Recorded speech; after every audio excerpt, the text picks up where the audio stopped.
Technological Ashes. Chapter 3. Stand Up. Splash. Sparky saw the river and immediately rushed into it. Dogs will be dogs after all. An actual normal laugh escaped my lips. He was being himself, and it was a profound relief. My fingers found the base of my ponytail, and my fingers found the plastic elastic. The tactile feeling of the rubbery plastic was a strangely comforting feeling.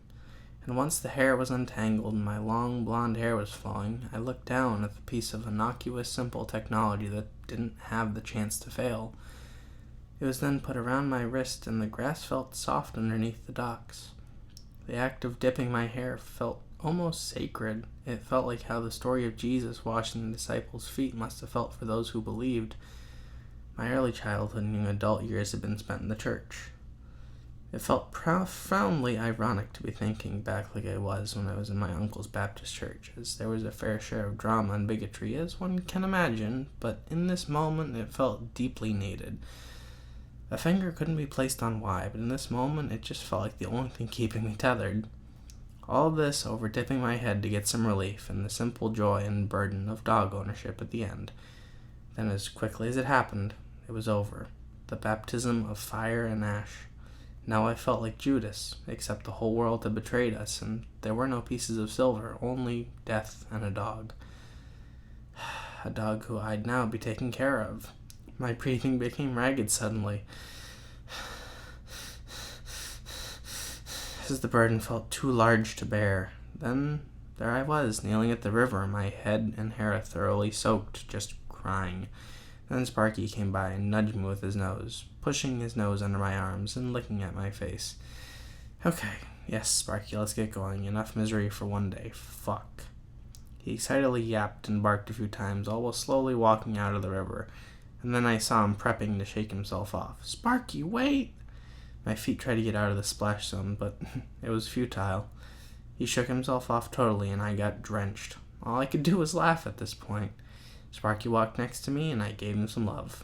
Then we continued back towards my house, which hopefully wasn't in the process of burning down. So we just started to walk more, and kept on walking along the train tracks and river. The birds were flying, and the world, or at least the natural world, was going on like nothing happened.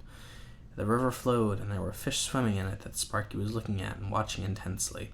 Then all of a sudden, Sparky started to sprint ahead of me. Wait! God damn it. He ran towards a body slumped over on the banks of the river. As we neared closer to the body, the smell of death grew exponentially stronger, making me gag again, but this was a different type of death. The man was wearing a full navy blue suit and was balding, but the strange detail was I couldn't figure out the cause of death. Then I took my foot and flipped his body over while pinching my nose, causing blood to leak out of his wrists and into the river, and underneath the body was a bloody knife. Oh God, this man hadn't died from initial chaos, did he? No, he didn't. He just couldn't cope, so he took that option.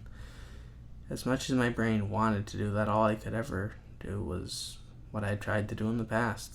Plus I had made Ted a promise. My God, was I really about to do this? Yep, I was. My hand shook as they patted his body down, and then it was found. His wallet. If I was about to do this, and his name would be needed. God, if you're there, please hear me now. Daniel Sampson, this man, did not deserve this. None of us did, and I know we haven't always seen eye to eye, but so I don't lose my sanity, it only seems proper to give Mr. Sampson a send-off. If you let us all in and love us all, please give him that extra. Thanks and amen, I guess. My knees bent and my hands closed his eyelids. His blue eyes would never be used again. At least not in this life. Come on, boy, let's go. It's getting pretty fucking late. Sparky wagged his tail, and off we went.